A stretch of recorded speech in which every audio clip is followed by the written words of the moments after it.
എന്താണെന്ന് അറിയത്തില്ല, ഇപ്പൊ അടുപ്പിച്ച് നൈറ്റ് ഫുഡ് പുറത്തുനിന്ന് കഴിക്കാനുള്ള തോര കൂടി വരുവാണ്. റീസെന്റ് ഇപ്പൊ സലീം ഹോട്ടൽ ഫാനാണ് കേട്ടോ. അതിനുള്ള കാരണം ഞാൻ വഴിയെ പറയാവേ. ഞങ്ങൾ അങ്ങനെ ഫുഡൊക്കെ കഴിക്കാൻ എത്തി. കഴിഞ്ഞ പ്രാവശ്യം വന്നപ്പോൾ നിലമോൾ നല്ല ഉറക്കമായിരുന്നു കേട്ടോ. ഈ പ്രാവശ്യം വന്നപ്പോൾ പൂർവാധിക ശക്തിയോടെയാണ് വന്നത്. എന്താകും അവസ്ഥയെന്ന് ഓർത്തൊരു ടെൻഷനൊക്കെ ഉണ്ടായിരുന്നു. അങ്ങനെ ഫുഡൊക്കെ വന്നു കേട്ടോ. പൊറോട്ടയും അപ്പവും ഇടിയപ്പവും ഒക്കെ മേടിച്ചു. അമ്മി പിന്നെ ഫ്രൈഡ് റൈസിന്റെ ഫാനാട്ടോ. അത് പിന്നെ നിലമോളും അവളും കൂടെ ഷെയർ ചെയ്ത് കഴിച്ചു കേട്ടോ. ഞാൻ പിന്നെ ഒരു അപ്പവും ഒരു പൊറോട്ടയും ഒരു ഇടിയപ്പവും എടുത്തു. കറി മട്ടൺ റോസ്റ്റ് ആയിരുന്നു. പിന്നെ അവിടുത്തെ ചിക്കൻ ഫ്രൈ എന്ത് രസമാണെന്നറിയോ, എന്ത് ടേസ്റ്റാണെന്നല്ല മുരാന്ന് ഇരിക്കുകയെ. മെയിനായിട്ട് അത് കഴിക്കാൻ വേണ്ടിയിട്ടാട്ടോ ഞങ്ങൾ സലീം ഹോട്ടലിൽ വന്നത്. പിന്നെ അതിൻ്റെ കൂടെ കിട്ടുന്ന നല്ല ചുമന്ന ചമ്മന്തി ഉണ്ടായിരുന്നേ. അങ്ങനെ അതെല്ലാം കഴിച്ചു. ലാസ്റ്റ് ചായയും കോഫിയും ഒന്നും ഇല്ല, കാരണം ഞങ്ങൾ 10 മണിക്ക് ശേഷമാണല്ലോ വന്നത്. അങ്ങനെ ഒരു ലൈം ജ്യൂസ് മേടിച്ച് ഞാനും അമ്മയും കൂടെ ഷെയർ ചെയ്ത് കഴിച്ചു. അങ്ങനെ കഴിച്ചിറങ്ങി ഞങ്ങൾ നേരെ ബീച്ചിലോട്ടാണ് വന്നത് കേട്ടോ.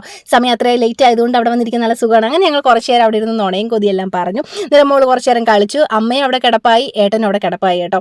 അത് കഴിഞ്ഞിട്ട് കുറച്ച് നേരം അവിടെയൊക്കെ ഇരുന്ന് ചില്ലടിച്ചതിന് ശേഷം നേരെ ഇറങ്ങി കേട്ടോ. ഇറങ്ങിയപ്പോഴത്തേക്കും അവിടെ ഉണക്കമീൻ അമ്മയുടെ ഫേവറേറ്റ് ആട്ടോ. അങ്ങനെ അത് മേടിച്ചിട്ട് ഞങ്ങൾ വീട്ടിൽ പോയി. അപ്പോൾ see you the next video. Tata bye by.